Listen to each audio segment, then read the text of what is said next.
एक दफा का जिक्र है कि एक खूबसूरत घास के मैदान में एक छोटी सी चींटी और एक टिड्डी रहते थे। चारों तरफ सब्ज घास, रंग बिरंगे फूल और उड़ती हुई तितलियां थीं। मौसम गर्मा शुरू हो चुका था।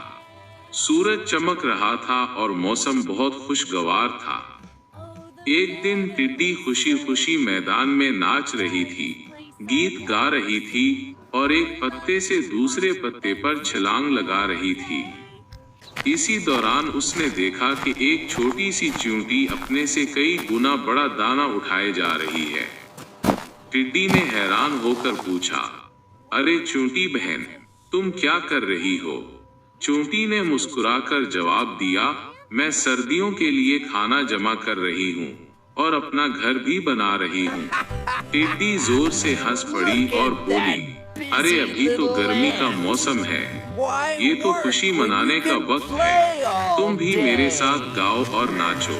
लेकिन चींटी ने उसकी बात पर ध्यान न दिया और खामोशी से अपनी मेहनत जारी रखी। हर रोज यही होता रहा।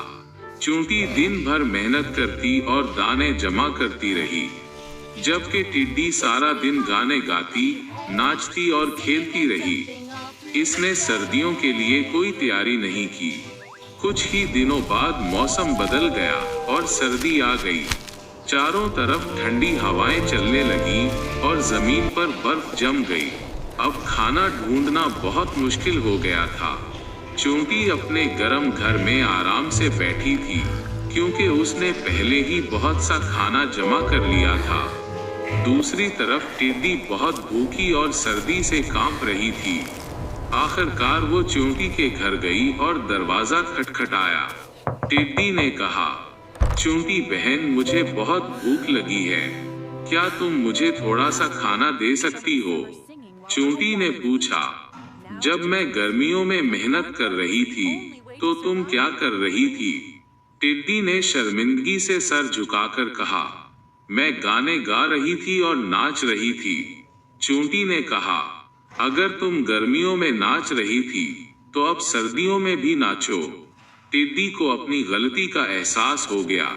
उसने समझ लिया कि वक्त पर मेहनत करना बहुत जरूरी है।